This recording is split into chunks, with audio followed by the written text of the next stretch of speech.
Welcome back to the Lanterne Rouge Cycling Podcast for the recap of the European Championships and Giro dell'Emilia, both hilly climbing parcours on the same weekend. We had Emilia yesterday on Saturday. Today we had the men's European Championships road race, and the women's was yesterday as well on the same day as the women's Giro dell'Emilia. We will save Crow race, a big transfer bomber that dropped last week, as well as Langkawi and all the rest for the weekly show coming up this week. So we'll just do Europeans and Emilia here in a shorter pod. And this episode is brought to you by Join Cycling. Thanks to all of you who turned up on Thursday evening for the FTP test. Had a few hundred people in there, which was really cool. Well, maybe it wasn't. I actually enjoyed it. It got me back in the mold. I'm Benji. Oh, no. For the people on podcast players, he's got a wounded hand. A wounded hand. This doesn't happen. This is not Join Cycling's fault. It did not happen indoors. I've not reached that stage yet. His FTP test was going so bad, he started hitting his bars and it went too far. I did mispace the FTP test completely. but that didn't actually cause me an open wound in my right hand. No, I didn't crash. I was trail running. I was crashing, and then I used my hand to arrest my momentum, and scraped it against some rocks. So there's I sliced it open, but Mrs. Rouge fixed it. So we moved. So you were going so fast that you had to brake with your hand. That's how I interpret that, right? Nah, I tripped running. I was running downhill, tripped, and then there was loads of dirt in it. I had my water, so I put my water from my thing into my mouth and then used it as a gurney and cleaned it out with by spitting the water through it. So it's definitely not going to get infected. Okay. Speaking of a brain infection, we just had to watch the European Championships men road race today. Wow. Well, wasn't that bad? Come on. Benji's got he's got a brain worm if he thinks this wasn't that bad. We'll be honest, though, it was. We'll do the men's first because we just watched it and it's fresh in my mind. 200 Ks, and it's much more. It's got longer climbs and harder climbs than Rwanda, but separated by much longer valleys. So what you need to know is there's initially a circuit of the Saint-Romain de l'Herbe climb, which is from the Ardèche race. It's normally in February. 7K, 7%. Descent, short valley, and then the Val d'Enfer, which is a very narrow, steep climb, which is a mile at 10%. Then there's a longer valley section of 12, 13 kilometers. And then they do that loop again of the long and the short climb. With 70 Ks to go, they do the final rep of the long climb, descent, and then they have 4 reps remaining of the Val d'Enfer, which has much longer valley in between. There is a little punch of 300 meters separating it, but it's mostly valley. It's not 6.5 hours like Rwanda, but yeah, that climb with 70 Ks to go is pretty long. The break formation starts on a 4K 5% climb, so I was thinking maybe teams will get in the break. Belgium, what does Serge Powell say before the race, Benji? You're in that camp. Well, I don't follow what Serge Powell says every single day. I think they were going to do something differently compared to the World Championships. They weren't going to control until... Is that what he said? Am I correct in assuming that's what he said? No, we're going to do something said? unexpected. Okay. Well, we'll get to whether they... So not control the whole race for Pog. They'll just control the key moments for Pog, but they won't control the whole race for him. We'll get to the Belgian strategy once we get through the first 100 kilometers, okay? Because I feel like we've got a perfect point in this race where we can discuss it. But you said it, breakaway formation. It's a breakaway that forms in multiple steps. It's not just one group that goes up the road. It's, I'd say, 2-3 groups that eventually form one group. And I'd say the most important riders within that group are the following. We've got Louis Vervaeke for Belgium in that group. Also 2 riders from Denmark. Niklas Larsen, who rode a really strong European time trial, getting third in that one. Also Pedersen in here, but it's not Mats Pedersen because he... dipped out with sickness last minute. Is it Kasper Pedersen? We also have Matthias Watzek. No, was it Karel? No, Matthias Watzek, right? Yeah. So they initially got in with Holer and Parsons, and then it was like we've seen in the Grand Tours, the Trek Rouleurs create a small break. It's so strong, you can't close it on the flat if you're a climber, And then like no break form. Slovenia were happy. Then Denmark weren't trying to really get in the break. Well, they were in it eventually with two riders, but later they jumped across on the first climb. But the Slovenia, they were pretty happy. I think there was no. It's not like there was a Maxim Van Giel's, even a Sivakov. There was no one like really threatening ahead. Yes, and they're also in it with Michael Steinar, which is a rider, a Conti rider, I'm pretty sure, who rides for Slovenia. So Slovenia's got one rider in there, but obviously Vervaeke for Belgium is a better rider, and he was actually good at the World Championships. He was the rider that brought back Remco Evenepoel after his first lower saddle situation. I'm not sure how I can describe it at this point, but also some other good riders in this breakaway. Frigo's in there, Langelotti's in there. Svirček will be relevant at some point in this race for Slovakia, so that's a trade teammate of Remco Evenepoel, so they both ride for Quickstep, which that becomes relevant later, but in total a break of, let's say, 18 riders, roughly, I would say, so that. It's a pretty large breakaway. It's not super easy to control, but it's not the big guns either where it's completely uncontrollable either. So the way I saw the race from that point onwards is Slovenia's mostly controlling that gap at 2:30, roughly like that. And the race gets harder and harder as the race goes on for certain riders, especially for the camp of Denmark, because before we even get to the point where the race really opens up, we see with 108 kilometers to go, Jonas Vingegaard off the back. Jonas Vingegaard dropping earlier than some of the Slovenian riders that you'd expect to drop much earlier than half of the peloton. Yeah. So I think people saying on commentary was saying, oh, he's just not good at one-day races. I'm not sure not being good at one-day races means he drops from a group with Conti riders still mostly there. So like, I think what is the difference between a one-day race and stage one of the Dauphiné? He cares about stage one of the Dauphiné. He's prepared for stage one of the Dauphiné. We all watched the Vuelta. He looked like he was on his last legs until the final stage. Like, is it really surprising that he's? I mean, dropping this early, maybe a bit surprising, but yeah.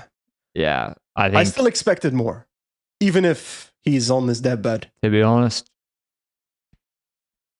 the Tour Vuelta combo is pretty hard. So then, but to drop this early was surprising. Maybe like scrounge a top 10, especially as he's won this race before.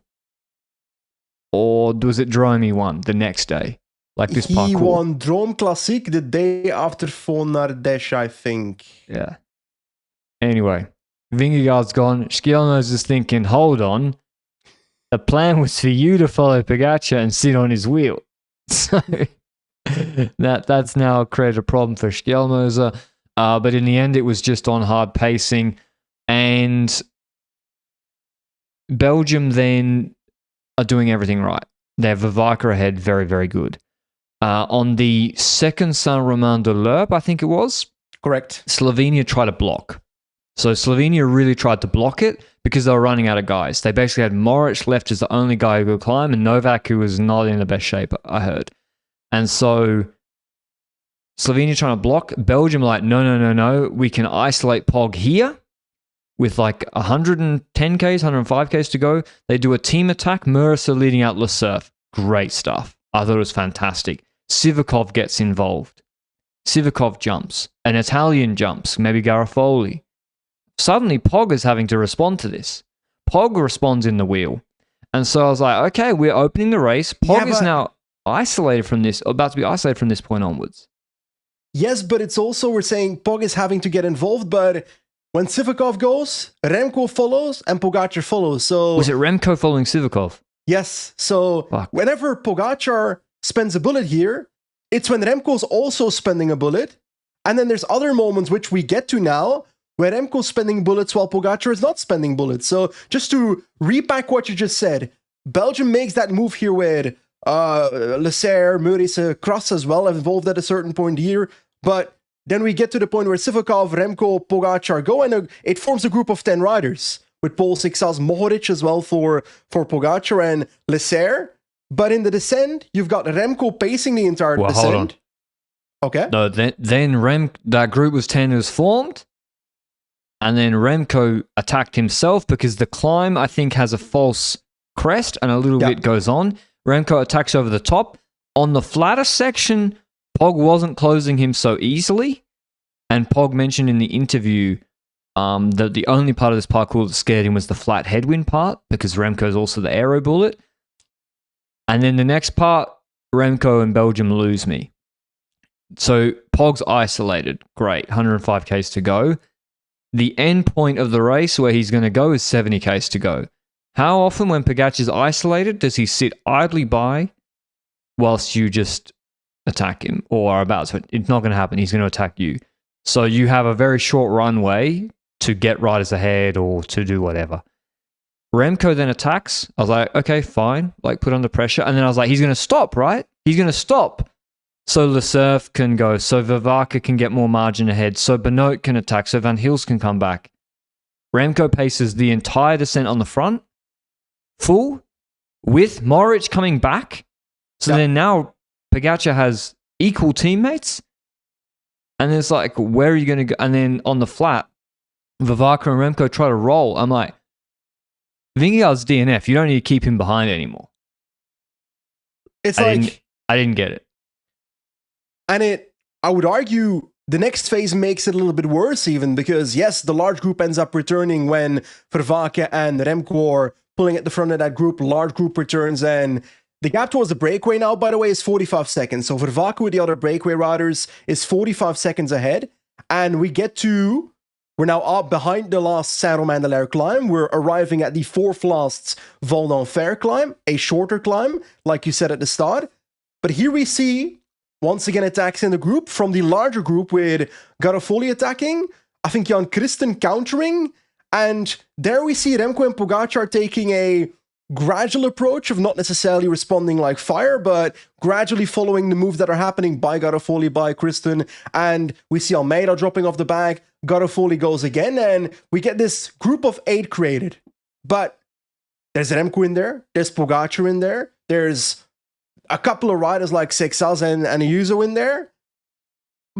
But riders gradually start to return to this group, but also this group actually makes it to the front because it's Remco who brings, with Pogacar in the wheel, this group of 8 to the front, to Louis Vervaeke in that front group. So, just to recap right now, we've had Vervaeke up the road for Belgium, and in this entire phase we've had so far, Remco's been pacing the descent, Remco's attacked, Remco's paced the entire group with Pogacar in the wheel back to Vervaeke, and in this whole situation, Pogacar is just sitting in the wheel. Yep. And you could say, what difference would it make? I think it does make a big difference, Belgium's attitude today, because the other teams were ready to do the right thing. Italy, Berio comes back, immediately attack. He's like, he's not stupid. Like France, Sivakov was trying to get ahead. France were trying to get ahead, they're not stupid. And so the only team closing down that action is Belgium. Pogacar couldn't, because he had no teammates left for this whole valley. And I'm telling you, France, they wanted to get ahead. Same with every other country, but they're not going to do that when Belgium had 5 riders in the group, plus Sverchek they got to start riding, and they ride all out on the front. And Pogacar must have been laughing. He must have been laughing. He's like, you're going to spend 15 Ks of this valley bringing me to the final 20-minute steep climb where he has to attack. Pog has to go on Saint-Romain-de-l'Air. So, in the World Championships a week ago, we've got Belgium controlling the race with Florian Vermeers, hard pacing until the Mont Kigali. Mont Kigali is the exact climb where you and I think the majority of people that watch cycling say, okay, that's the spot where Tadej Pogacar will attack because it's a spot on the parkour where he can make a clear difference on the others, where he's the best rider for sure. That's exactly what happens in the race. So it means that they hurt the team of Slovenia before Mont Kigali, but you don't hurt Pogacar by pacing in a group with Pogacar just sitting in the wheel. you hurt the team around him, but isolating a rider is not that valuable if you don't do anything with him being isolated. And the only way you can use a rider being isolated is by having multiple riders and trying to get other riders up road, trying to force Pogačar to close gaps in situations. And if we take a look at that World Championships then, doesn't happen there. Pogačar rides off to the victory. In today's European Championships road race, Belgium has Vervaeke up the road. We went through that already. Remco closes that move down. Belgium controls the race, like we are saying, in this entire valley section. And now we're closing towards the next Val d'Enfer. No, towards the next Saint-Romain-de-l'Air, where Pogačar, before the race, you and I would have said, that's a spot where Pogačar will likely attack. But especially now that he's completely isolated, he'll definitely do it. And even if you don't make him work because he doesn't start riding like a headless chicken, so let's say you do get a group ahead, and you get now Le Cerf ahead, or you get Murasa ahead with Vervaeke. First of all, you could have got them over the... Vervaeke was strong. Yeah. Let's say Pog doesn't react, and he just lets the group basically get a gap free of 2 minutes. At least when he drops you, you have riders ahead to help you. Yep. When of Vervaeke, of Murasa.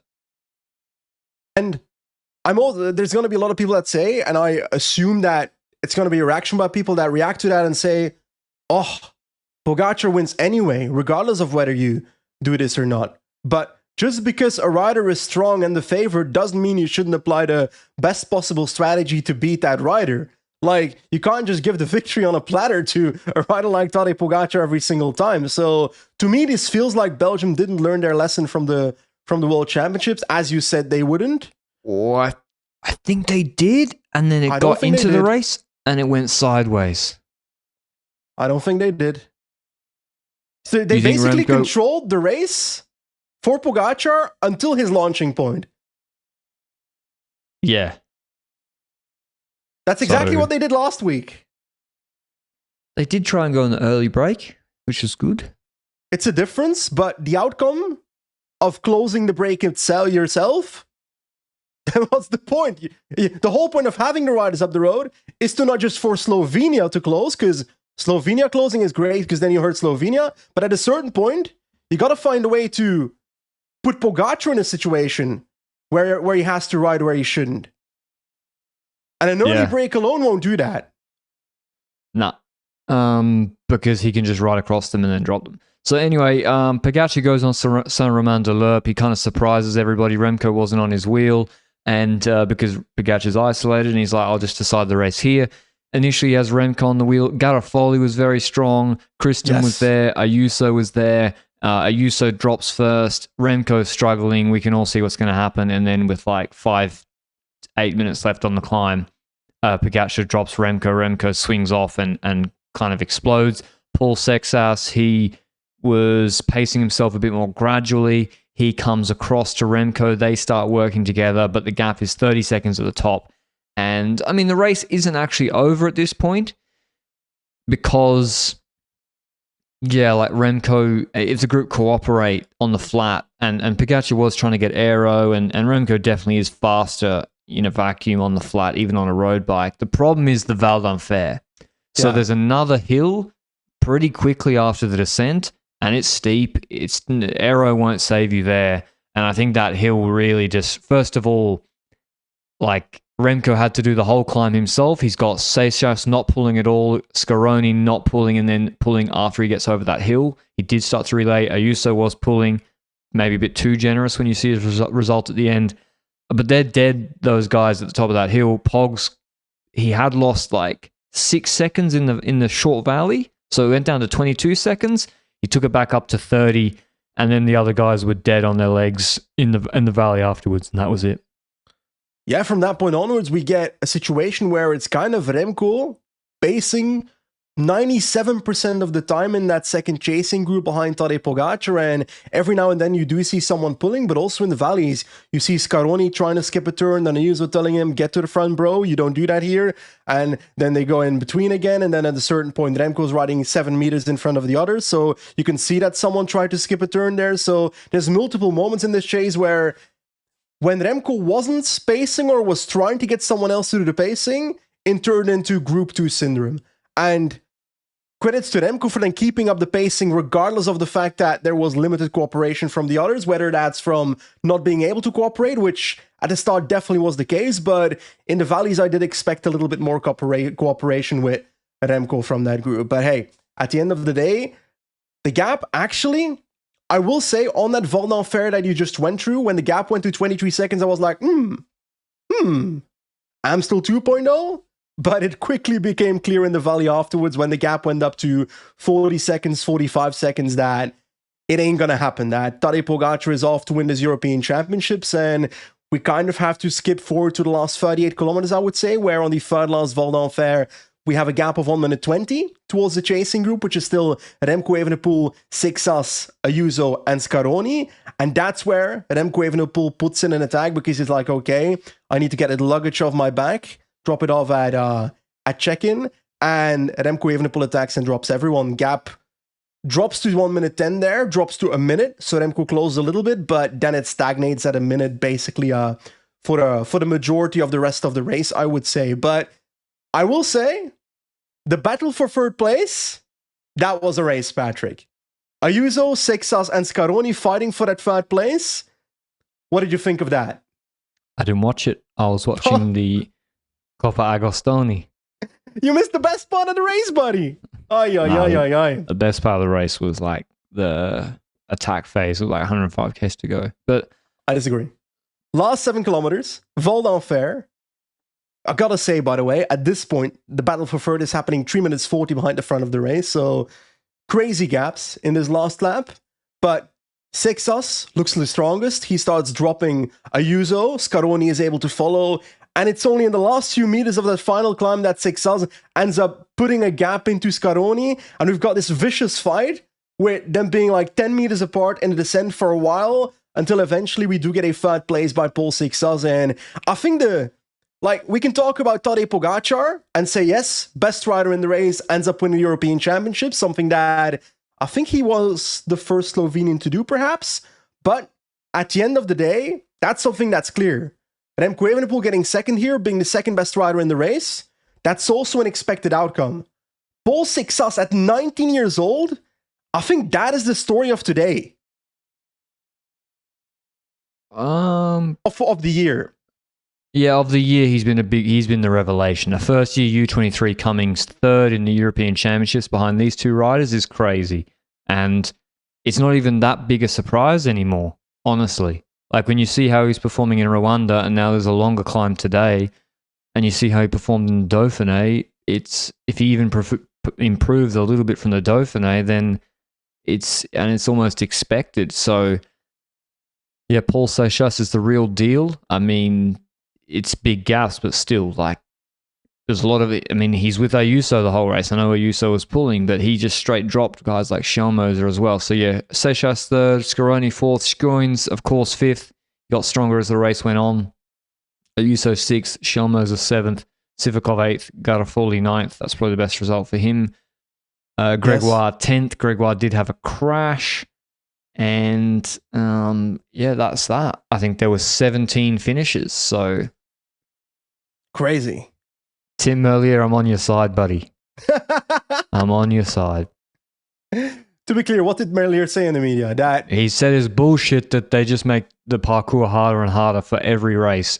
Like not even Strada, but also like the World Championships. There's no World Champs that a sprinter can get around, even a classic sprinter anymore, let alone him. And I think to have Giro dell'Emilia, Worlds, and Europeans all within 8 days of each other, all with the same parkour is like, I think it's bullshit. But the last 3 Sprinter World Championships were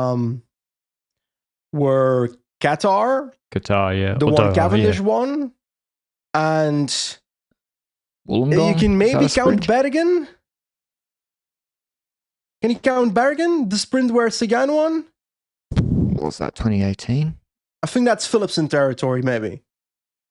I think a versatile sprinter can get around that. 2017. Yeah, that's not that. Yeah. So that's 8 years roughly. That's about, like, I fully agree with the fact that there's not been enough sprints in World Championships, European Championships. There's been a few, if I recall correctly. But that being said, how long has Tim Merlier been part of the top level sprinter category? 3 years? Like the category of best sprinters in the world. 4 years? The fifth season of it. 21, 22, 23, yeah, it should have been at least 25. one then. Yeah. I mean, and no, but he's also talking about the future. Next year, no. Yeah. And then 2028, Abu Dhabi, maybe? yeah, he'll have to wait for that one. So so the sprinters get one every 12 years. Wait, what do you mean 12? Well, the last one was Qatar. Or Bergen? Or was that? Well, that was a group of like 28. I mean, that's not sprinters. It was like it was like Van der Poel, the Van der Poel of that era plus punchers. And in 2025, in our era, that would not be a versatile sprint that easily. It would be Van der Poel against Pog. Yeah. Interpret it too. So it should be every 5 to 6 years for me. So that it's one per generation. Well, Europeans last year was a sprint, so I know why they changed it up. It was a big bunch sprint last year, which is pretty cool. But yeah, But is it as entertaining for the viewer to have a sprint world championships where people only watch the last 5 kilometers? Is that a better product for the sport? In the desert, yeah, it'd be sick. You want your desert races, bro. Or do it in the Mura. I'd be down for that. do it in West Flanders or have the camel. I don't know. Yeah, but depends on how hard you make it then, eh? Just a couple of Camelberg, like 150k from the finish, and then they go through the Mura. Yeah, that's the thing. They're like, we're going to do a sprint world champs. We're going to do the Camelberg 15 times. From each side. And you will enjoy it. You will enjoy watching But the last 40 kilometers are flat, Merlier. Yeah. And you won't turn off. You won't turn off watching an Ironman gravel race with 3 minutes between each ride. Okay. So Pogacar wins the European Champs. Does Remco get to wear the jersey next year then if he's in the same race as Pog? No. No? That's not how that works. The jersey's gone and I'm fucking happy for it. Does Pogacar wear the jersey when he's racing in Europe? No. The jersey will not be seen for a year, if I recall. Is Tom Pidcock a Brexiteer? What? Where was Tom Pidcock today? He's got bigger ambitions than I don't know. Can I be really honest? They didn't. Up until what point did the European Championships start existing? Because I swear 10 years ago it was irrelevant in this sport. It didn't exist until 2016. Okay, that's why it wasn't relevant in 2015. Dude, Britain weren't in this. We were discussing they weren't in the race. Yeah, it's nothing to do with Brexit. Well, why not? Are you sure they weren't in this race? EU does not equal Europe, Patrick. It's just a coincidence that they're not in it. Why wasn't Oscar Onley in this race? I assume finances. They had to spend so much on going to Rwanda, they were like, nah, it's done. The limit is here. Del Toro also ducked the big competition once again today, riding in Agostoni. But he's Mexican. Is it? What's the equivalent? Pan American Champs is like the equivalent in the Americas, correct. Right? Yeah. Okay. I'd like to see him in that jersey. That'd be pretty sick. I don't know when they're held. Okay, the women's race was yesterday. Demi Vollering was the heavy favourite. Could she redeem herself after the World Championships? Ferrand Prévot wasn't starting. She had to have surgery, I believe, on the ankle that was bothering her since the crash earlier in the year. And then we had Elisa Longo Borghini, who also was disappointed after the World Championships when the Group 2 syndrome, the representation fallacy took over. And it was much of a similar race. The Dutch team, although the strongest team, also had the strongest rider in this case. So the Dutch team really dominated. They could have won in a number of ways, I would say, because they also had, they also had Bredevold, and they were like, no, we just drop Bredevold because we can win anyway. And they just smashed the climb. Royac is paced, stopped. De Vries paced, and then Vollering attacked, and she was followed initially by Nivea Doma and Elisa Longa Borghini. She stopped. Van der Breggen paced for a bit. Vollering went, and that was that.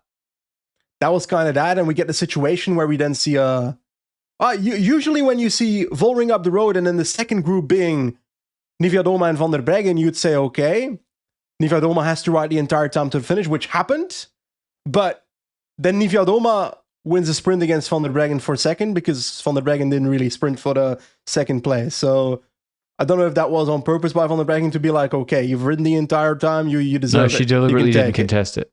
She said it wouldn't have been right to sprint Nivea Doma for second. Nice. Honorable. No dog in her. No, just kidding. Well, I mean, it's her teammates winning the race. How dare you be human? No, it's... But does that prove once and for all that if a team rides scorched earth tactic, tries to make the race as hard as possible, and just tries to launch Vollering instead of silly other tactics that send this rider up the road, this rider up the road, that is the go-to plan for Vollering, or does that not I think it'd be better. I think it's better. Does she drop Elisa Longa Borghini on a 2-minute climb, though? Not so sure. And that's the difference. Here we got a 25-minute climb, I think, for the women, and it's pretty steep. So that just suits Vollering more than Elisa Longa Borghini and anyone else, really, except for maybe Pique Ferrand-Prévot from the Tour de France fan. And that's the difference between this and Rwanda, so that made sense. But I still think every time they go to a major championships, a lot of the teams, and France did it as well, like France were also controlling this race for Lebu. I don't know what Lebu has done to merit that this year. Like her and Muzic, there's now a complete disconnect for how they are performing and how they're perceived. Yeah. But yeah, they're all like tricky tactics. Let's get riders ahead. It's like, no, just make the race hard and then launch your best rider, and then they can probably win. Or they got a 33% chance to win. And if they can't, then you have to decide, okay, well, we're not the best rider in the race with Demi Vollering, then you need to try something else. But in a lot of races, she is the best rider in the race.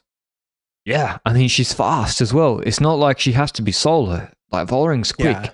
So, yeah. But Lecour is quicker, and she won a untelevised Giro dell'Emilia for women's. Why is that still not televised? I swear it was televised 6 years ago. They do a replay if you have a satellite, and you can access the local Italian TV station. They do a replay afterwards. Oh, a replay of the women's race? Yeah. You made it sound as if they just, like a Renaissance fair, the riders just show up and redo the race in like Criterion style to show you what happened. That's the Tour de France, mate. Kim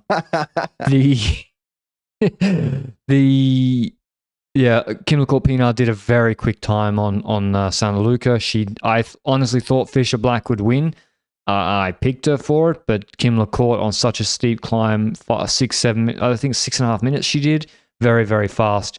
And the gap shows that. She put Fisher Black on 24 seconds, which is a huge gap. Castelline on 34 seconds. Holmgren 34 seconds with Swinkles. So Lecourt-Pinard, she's, I think ranked like top 10 rider in the world, over 2,000 UCI points. And this year she has won, some pretty major races. So that Liège was not a fluke. And it just shows that again. Like, it's not just Liège, it's also yellow jersey at Tour de France. But we saw this last year, no? I feel like the first time she had results running up to this point last year, but the go-to moment for a lot of people, I think, was that Tour de France Liège stage to begin with. The one where she ended up winning the sprint in the second group behind the three riders, Peter Savon and Nivea Doma. That's when you know she can get over these hills and has the sprint to really start winning these races. And she started winning left and right since then. See, she's not a rider that doesn't often win, I would say. Like, she's got a couple of victories in the pocket here, a victory at Tour of Britain, but also last year at the Giro d'Italia women's race. Yes, the last stage. Was that the stage where Longa Borghini and Kopecky were fighting over a couple of seconds? I think so. I can't remember. Yeah, I remember Bradbury had a good win on Blockhouse. That is true. That is very true. But question about this Giro dell'Emilia women's race. If it looked closer to the men's race in terms of the repetitions of the climb, would that lead to a different winner? Depends. I think then Kim Corpina would have to change how she races. Mm-hmm. And I think it would suit Fisher Black more. It would suit Holmgren more. But then if you're Corpina, then you just go early, and then what are those two going to do to you on the descent? Nothing. So, although her descending didn't look that crash hot from memory. So, yeah. And that's what I think changed in the men's race. So in the men's race, they do a lot more repetitions, and just going to put a hot take out there for you, Benji. Ooh. I don't think Del Toro, I don't think his fresh 5 minute is that much better than like a Pidcock, than even Otterbrooks, a Tullett, I don't think a Roglic, or these other guys, even Lenny Martinez. I think fresh 5 minutes, whilst per kilo, I think Lenny and Roglic have got Del Toro a little bit covered. But I think you make the race super, super hard, and it becomes a fatigue, and he does less work than everybody, and then he can ride smarter. Then I think that plays into his cards. And that was UAE's strategy. They didn't ride a soft race for Del Toro to just drop everybody on the final climb in Giro dell'Emilia. They wound it up. In fact, I was surprised because I was like, this is like how they would race with Pogačar. Are they not going to isolate him too early? They kind of did. So they went first with Micah very hard, then with Vine the next lap very hard. Then they went with Yates on the third last rep of San Luca. They go with Yates. And I'm thinking it's a bluff. The whole purpose is a bluff. They want Del Toro to slide on the steep section, and they want the other favorites to react and do the steep section even harder than they would normally. It's exactly what happens. I think Roglic, Otterbrooks, Tullett all react strongly to Yates. And then once Yates is caught at the top, what does he do? He says, thanks, and just stops. And then Del Toro just comes back on the flat. Like, it's brilliant. They do it a lot. And I think that's what they were trying to do. Yeah, we had one move with, I think, Lenny Martinez and Otterbrooks on the second last lap, but it comes together before the final uphill towards... that was a good move. Yep. And there was the first time we did see Del Toro having to take control. Everyone did look at him. Otterbrooks went full from the bottom. And then as they went under the arch, Pidcock loses his race here on this rep, I think. Not on the last one. Not on the last one. Pidcock closes the whole last 700 meters with Del Toro in the wheel to Otterbrooks. And he needed to gamble there, I think. And this, plus what happens on the next climb, because we get to the final climb, the final San Luca climb, and we see a situation there where with 1.3 kilometers to go, if I recall correctly, Pidcock goes early. And we see when Pidcock goes that Del Toro is one of the last riders in the group. He's like staying behind and analyzing the race and just waiting and waiting and waiting. And it's not until, I think, 700, 800 meters to go, maybe 900 meters to go, where he really makes a move himself to bridge towards Pidcock, gets to his wheel, and then it comes down to a sprint, the 1v1, where Del Toro opens up, and Pidcock, he tries to follow the wheel, is a little bit gapped, but in the end, it's Del Toro winning this race. But about Del Toro here, we can speak about that Giro stage, Colle del Finestre, all we want, but what I've seen from Del Toro in the last month, in terms of mature waiting tactics, except one moment, wait. On Monchigali, for example, he waits and gradually moves towards Pogačar and Ayuso over the top and closes them in the descent, instead of doing what Carapaz did, which was crossing, bridging, blowing up, and dropping. That's a clear difference there. On this final climb in Emilia here, we see him waiting at the back, knowing what he has when it comes to energy, letting the race play out, and eventually closing it himself after following someone else to the front of the group in the wheel, to do as little energy as possible. That to me looks like mature riding, except that one moment on Mur de Kigali, where he tried to attack Ayuso and Pogačar last week, but that doesn't fit my argument. Yeah, I think Del Toro has one way, like, apart from, I think with Pogačar, he might behave a little bit differently, but let's take that aside. I think he has one way to race. which most of the time works. Most of the time works because there's usually someone who will pick up the can for you. And it goes back to Milano Torino. He just gambles. Yeah. When Johannesson attacks, why does Tullett have to close it? He doesn't. But Del Toro really was just letting him close it. Even in Tour of Austria, he was doing it against Archie Ryan and AJ August in the Giro. And so, but it does have he cannot, this is how he will race. He will not deviate from this method of racing. And so if there is a rider ahead who he can't just snap bridge to, like Simon Yates at the Giro. Yeah, he will not pace with someone in the wheel. He just cannot do it. He cannot accept doing it. And most of the time it means you win in a one-day race because if you're equally as strong as everybody else and you do the least work and you save your burst for the end, generally you win. Yeah, it is interesting because it is a parallel we see in both his wins and his losses. Because I hadn't thought about putting it next to the Giro Colle del Finestre stage, but that's exactly what he does there as well, which is gambling and losing the gamble in that specific race. While in these races, he's not losing the gamble. He's with them after gambling and he wins as a consequence. That's intriguing. So we'll see. Yeah, I mean, it helps having a really strong team, but yeah, it does. Will it work when I'm trying to think of an example? Like, say he's in Tirreno next year against Vingegaard. Yeah, like people aren't going to help Del Toro chase back Vingegaard. So no, but that being said, I also think there's in that situation, Vingegaard is on paper the obvious favorite to react to. So then he secures second anyway because he makes sure he gets second by riding that way. And if that's the best possible. I'm saying more that I expect him in that situation to actually react to Vingegaard because Vingegaard is the favorite. It's more when an outsider goes that I would expect him to gamble. Yeah. When we'll see. I know a user on Little Trek goes, he might gamble and let Vingegaard clean it up. That kind of stuff. But yeah, it was a very, very impressive victory. I think Pidcock will probably be thinking he could have won. I think Pidcock or Uijtdebroeks could have Uijtdebroeks definitely could have got a better result, but Pidcock would probably be thinking, if I save my bullet for the final wall, could I have won? But in the end, he comes second, good result. Third was Lenny Martinez, Bernal a good fourth, Roglic fifth, Tullett sixth. That's about it. There was also Coppa Agostoni today. UAE can't stop winning. They got Yates ahead with Carlos Canal. Yates can't sprint. Carlos Canal's very fast.